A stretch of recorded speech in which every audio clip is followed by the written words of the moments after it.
ചേട്ടാ, ഈ മഹാരാഷ്ട്ര നിയമസഭാ തെരഞ്ഞെടുപ്പ് കഴിഞ്ഞു, വോട്ടെല്ലാം പെട്ടിയിലായി.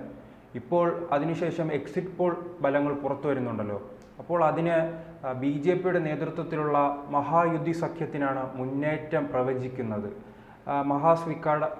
മഹാവികാസ് അഘാഡി പിന്നോട്ട് പോകുമെന്നും ആ സർവേകൾ വ്യക്തമാക്കുന്നുണ്ട്. എന്താണ് പുതിയ വിലയിരുത്തലുകൾ? എന്താണ് ഇപ്പം മഹാരാഷ്ട്രയിലും ജാർഖണ്ഡ് അല്ലേ? അതെ, ജാർഖണ്ഡ് രണ്ടിടത്തും നാളെ തെരഞ്ഞെടുപ്പ് ഫലം വരാനിരിക്കുകയാണ്.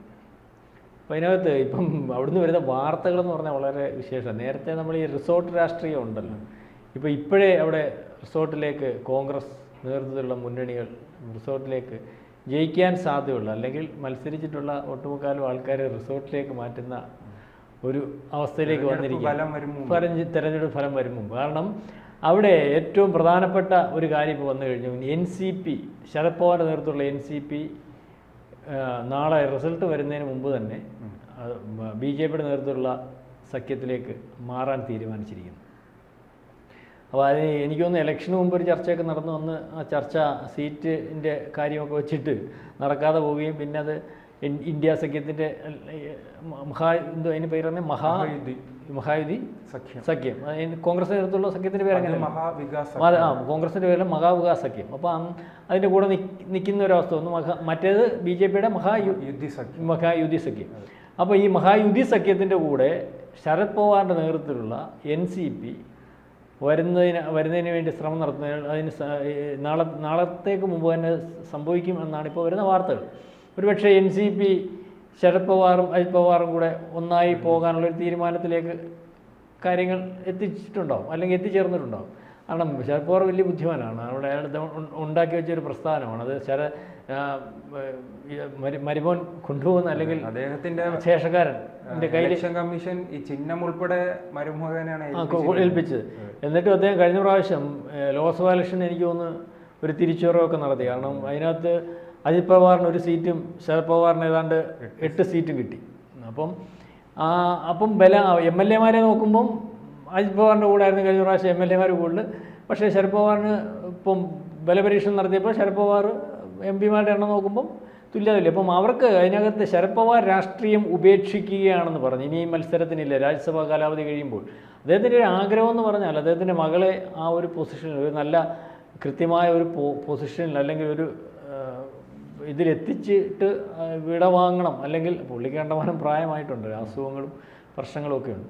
അപ്പോൾ അതിനുവേണ്ടിയുള്ള ഒരു തയ്യാറെടുപ്പ് കൂടെ ആയിരിക്കും. സേഫ് എന്ന് തോന്നിയത് ഇപ്രാവശ്യം ഈ ഇലക്ഷൻ്റെ റിസൾട്ട് വരുന്നതിന് ഈ പറഞ്ഞത് എക്സിറ്റ് പോളുകൾ നമുക്ക് വിശ്വസിക്കേണ്ട. കഴിഞ്ഞ 1-2 ഇൻസിഡൻറ്റ് നമുക്ക് എക്സിറ്റ് പോളുകൾ തന്നത് അങ്ങനെയാണ്. കാരണം ഹരിയാനയിലും അതിനുശേഷം ലോക്സഭയിലെ എക്സിറ്റ് പോളുകൾ ജനങ്ങൾക്ക് ഇപ്പോൾ എക്സിറ്റ് പോളുകളെ വിശ്വസിക്കാൻ പറ്റാതെ ഇൻ്റർനാഷണൽ ലെവലിലും അങ്ങനെ തന്നെ ട്രംപിൻ്റെ കാര്യത്തിൽ അത് നോക്കുമ്പോൾ. അപ്പം അതിൻ്റെ കാരണം കൊണ്ടായിരിക്കും മഹാരാഷ്ട്ര പോലുള്ളൊരു സംസ്ഥാനത്ത് കോൺഗ്രസ്സിന് ഭരണം നിലനിർത്തേണ്ടതായിട്ടുണ്ട്. ഈ മഹാരാഷ്ട്ര, കർണാടക സംസ്ഥാനങ്ങളുടെ ഒരു പ്രത്യേകത എന്ന് പറഞ്ഞാൽ ഫണ്ടിങ്ങിൻ്റെ കാര്യം. അതായത് പാർട്ടിക്ക് പ്രവർത്തിക്കണമെങ്കിൽ ചെറിയ പറഞ്ഞിട്ട് കാര്യമൊന്നുമില്ല, ഫണ്ട് വേണം. ഇപ്പം മൊത്തത്തിൽ ഇന്ത്യയിലുടനീളമുള്ള ബാക്കിയുള്ള സംസ്ഥാനങ്ങളെ അപേക്ഷിച്ച് നോക്കുമ്പോൾ ഈ സംസ്ഥാനങ്ങൾക്ക് എല്ലാം കൂടെ ഫണ്ട് റേസ് ചെയ്യാൻ പറ്റുന്ന 1-2 സംസ്ഥാനം, ഒന്ന് കർണാടക, ഒന്ന് മഹാരാഷ്ട്ര.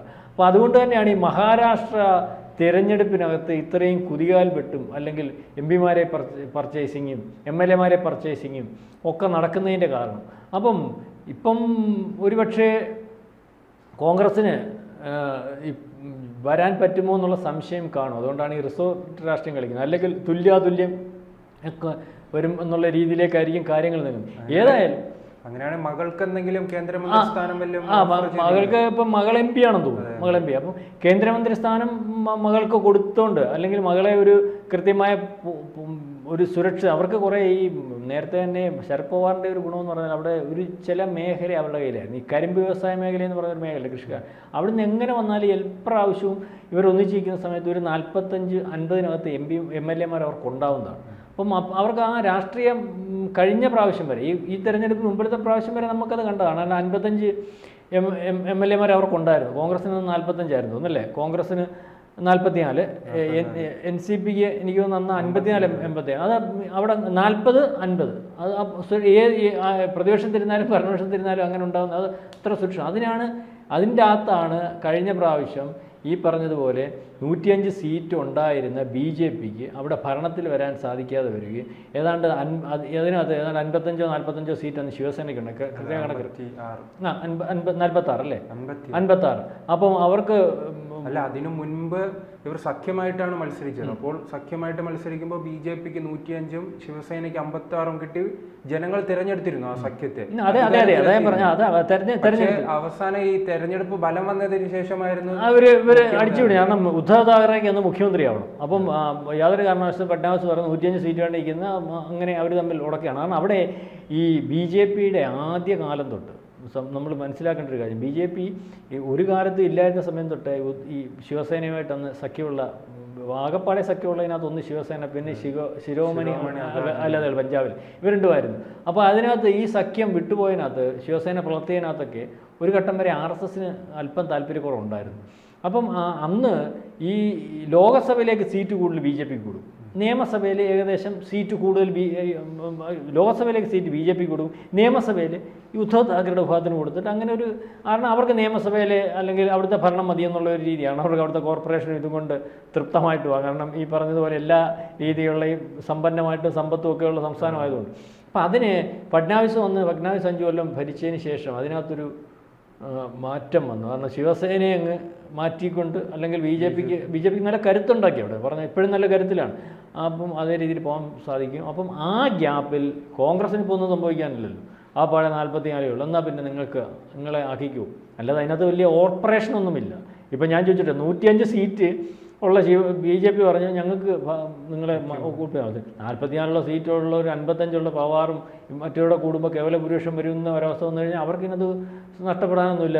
ഓസിനൊരു ഇത് കിട്ടി. അങ്ങനെ ഭരിച്ചുകൊണ്ട് പോയിരുന്ന സമയത്താണ് ഈ പറഞ്ഞതുപോലെ അന്ന് പിളർത്താൻ ആ സമയത്ത് ഉദ്ധവ് താക്കറയുടെ BJP പിളർത്താൻ നോക്കിയിട്ട് അത് കരുതലോടുകൂടി അവർ നടന്നില്ല. പക്ഷേ പിൻകാലത്ത് ഈ ഷിൻഡെ വിഭാഗം അത് പിളർത്തി അദ്ദേഹത്തെ ഈ വാശിക്ക് തന്നെ അദ്ദേഹം മുഖ്യമന്ത്രി ആവുന്നില്ല എന്ന് പറഞ്ഞാൽ പോലും അദ്ദേഹത്തെ മുഖ്യമന്ത്രിയാക്കിക്കൊണ്ട് ഉള്ളൊരു രീതിയിലേക്ക് പോകും. അപ്പോൾ ഇപ്പം പുതിയ തെരഞ്ഞെടുപ്പിനകത്ത് BJP കൃത്യമായ സീറ്റുകൾ കേവല ഭൂരിപക്ഷത്തിന് ആവശ്യമായ സീറ്റുകൾ ഒറ്റയ്ക്ക് മത്സരിക്കുന്നുണ്ട്.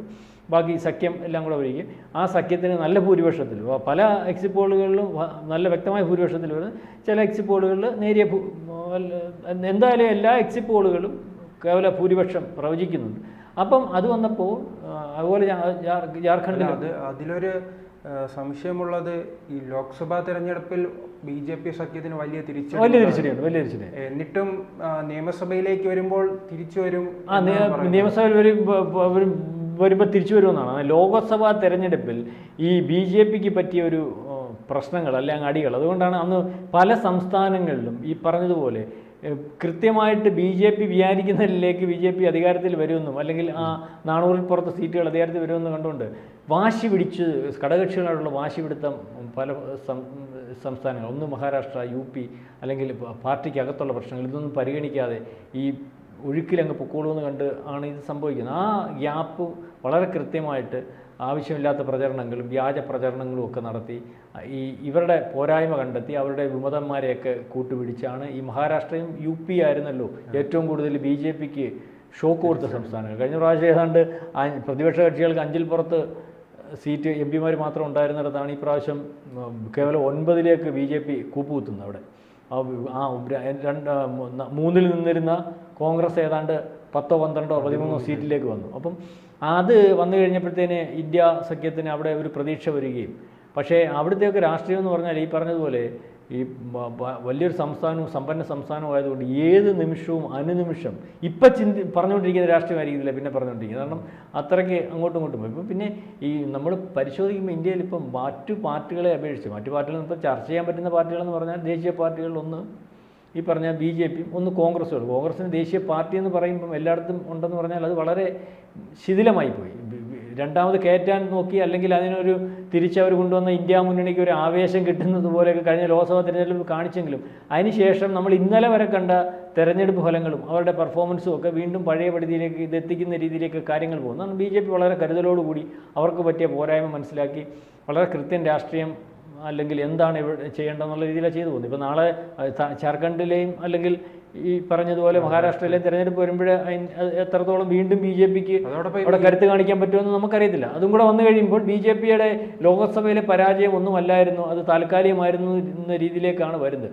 അപ്പം അവിടെ ഒരു ഭരണം നഷ്ടപ്പെടുക എന്ന് പറഞ്ഞാൽ പ്രതിപക്ഷ കക്ഷികൾക്ക് ഈ പറയുന്നത് പോലെ വലിയൊരു സംസ്ഥാനത്ത് അപ്പം ഏതെങ്കിലും കാരണവശാൽ ഈ തുല്യാസൂക്ഷം സീറ്റ് കിട്ടുന്ന ഒരവസ്ഥ വന്നിട്ട് അപ്പം രണ്ടുപേർക്കും അങ്ങനെ വരുമ്പോൾ BJPയുടെ കരുത്ത് വെച്ച് BJP അവരെ അടിച്ചുകൊണ്ട് പോകാം. മാത്രമല്ല അവർ മത്സരിപ്പിക്കുന്ന ആൾക്കാർക്കൊന്നും പാർട്ടി ബോധമില്ലാത്തവരും അല്ലെങ്കിൽ അവർ പറയുന്നിടത്ത് നിൽക്കുന്ന ഒരവസ്ഥയിൽ അധികാരത്തോട് ഭ്രമം കൂടി അങ്ങോട്ടും ഇങ്ങോട്ടും പോകുന്ന രീതിയിൽ ശരത് പവാർ വരുന്നതിന് പിന്നാലെ ശിവസേന വിഭാഗമുണ്ടല്ലോ കോൺഗ്രസിന്റെ കൂടെയുള്ള ഈ ഉദ്ധവ് താക്കറെ, ആ വിഭാഗവും ഇനി BJPയിലേക്ക് ഒരുപക്ഷെ അത് എത്തിയേക്കാം. കാരണം അവിടെ അസ്വസ്ഥമാണ്. ഉദ്ധവ് താക്കറയ്ക്ക് വേണ്ട പരിഗണനയൊന്നും കിട്ടുന്നില്ല. കാരണം സീറ്റ് വിഭജന സമയത്ത് പോലും അദ്ദേഹത്തിന് ഇത്ര സീറ്റ് വേണം, മുഖ്യമന്ത്രി ആവണമെന്നൊക്കെ പറഞ്ഞപ്പോൾ അത് കേൾക്കാൻ പോലുമുള്ള ഒരു പരിഗണന ഉദ്ധവ് ശരിക്കും ബുദ്ധിമുട്ടി അവിടെ നിൽക്കുന്നത്.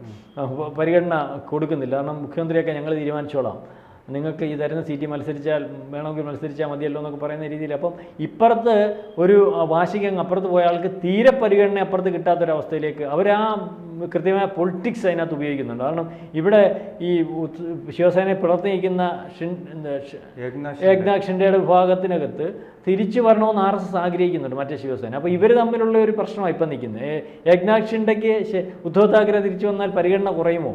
കൂടത്തില്ല. അവർ തമ്മിലുള്ള ഒരു ഇക്വേഷൻ, അതെ ഇക്വേഷൻ, പിന്നെ അവർ തമ്മിലുള്ള ഒരു ഇക്വേഷൻ അല്ലെങ്കിൽ ഒരു ഡയലൂട്ട് ആവുന്നില്ല, ഈഗോ പ്രശ്നം അവർ തമ്മിൽ ഡയലൂട്ട് ആവുന്ന ഇല്ലാത്ത പ്രശ്നമായിരിക്കും. പക്ഷേ എനിക്ക് തോന്നുന്നു RSSന് താല്പര്യമാണ് ഉദ്ധവ് ആ പഴയ ശിവസേന വീണ്ടും RSSനെക്കാട്ടി വലിയ ഈ ഹിന്ദു അല്ലെ ദേശീയത ഉള്ള പാർട്ടിയാണ്, അത് കൊണ്ടുവരണമെന്നൊക്കെയുള്ള താല്പര്യമുണ്ട്.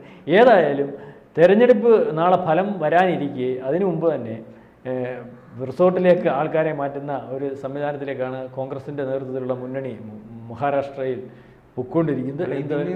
മനസ്സിലാക്കാനുള്ളത് ഒരു തൂക്കുസഭയ്ക്ക് സാധ്യതയുണ്ട്. തൂക്കുസഭയ്ക്ക് സാധ്യത വന്നാൽ, തൂക്കുസഭയ്ക്ക് സാധ്യത ഉണ്ടോയെന്ന് ചോദിച്ചാൽ അങ്ങനെ ഒരു സാധ്യത വന്നാലത്തെ കാര്യമാണ്. അങ്ങനെ ഒരു സാധ്യത വന്നാൽ വീണ്ടും BJP ഇവരെ അടിച്ചുകൊണ്ട് പോകാൻ സാധ്യതയുണ്ട്. തൂക്കുസഭയ്ക്ക് സാധ്യത വന്നാൽ കാരണം അവർ കണക്ക് കൂട്ടിയിട്ട് അല്ലെങ്കിൽ ഏത് അവസ്ഥയും അവർ മറികടക്കാൻ വേണ്ടി ചിന്തിച്ചിരിക്കുകയാണ്. അവർക്ക് നഷ്ടപ്പെടുമെന്നുള്ള കാര്യം ആലോചിക്കാൻ വയ്യ എന്നുള്ളതാണ് അതിനകത്തുനിന്ന് മനസ്സിലാവുന്നത്. ഏതെങ്കിലും സാഹചര്യത്തിൽ അവിടെ ഭരണത്തിൽ വരാൻ സാധിക്കുന്ന ഒരവസ്ഥ വന്നാൽ അതിനുവേണ്ടി ഇപ്പോഴേ തയ്യാറെടുക്കുകയാണ്. അതോടൊപ്പം മലയാളിയായ രമേശ് ചെന്നിത്തലയാണ് അവിടെ നേരത്തെ പുള്ളി നേരത്തെ വേറെ അടുത്ത് പോയി അവിടെയും നാശമായി. ഗുജറാത്തില് എന്തുവായാലും നമുക്ക് നാളെ കാണാം. കൂടുതൽ വാർത്തകളും വിശേഷങ്ങളും നിങ്ങളിലേക്ക് എത്താൻ ABC മലയാളം സബ്സ്ക്രൈബ് ചെയ്യുക, ബെൽ ബട്ടണും അമർത്തുക.